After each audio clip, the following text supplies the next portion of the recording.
Human nasiradaan sud sa usa ka buwan ang San Fernando El Rey Parish sa lungsod sa Liloan dihang dunay gipatay nga babay sud sa simbahan, gibuksan na kini pagbalik. Ang report ni Femari Dumabo.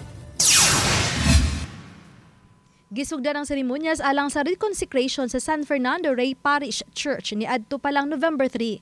20 ka adlaw matag kadlawon gihimo ang aurora sa nagkadiyang barangay sa lungsod sa Liloan.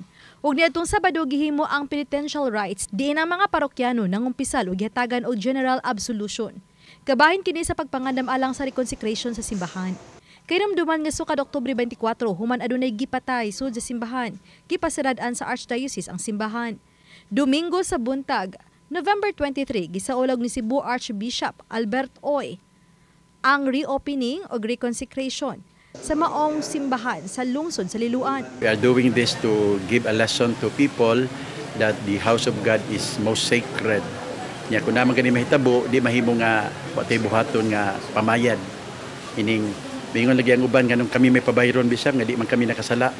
Actually si Kristo may nagtudlo nato nga siya may midawat sa silot bisan dili siya may naghimog daotan. Parish, to avoid may tabo ko.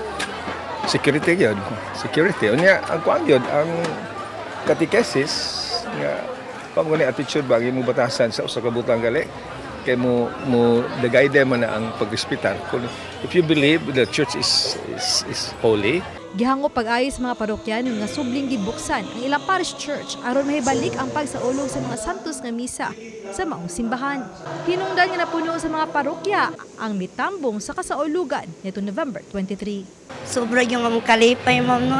Gahapon gyud ako kay among kalipay nga di na mga tao ba so nagbalik sa simbahan. Nag-uol gid kayo mi kay ingnangano. Kuan man gi duhigan bitaw ang kuan sa simbahan namo.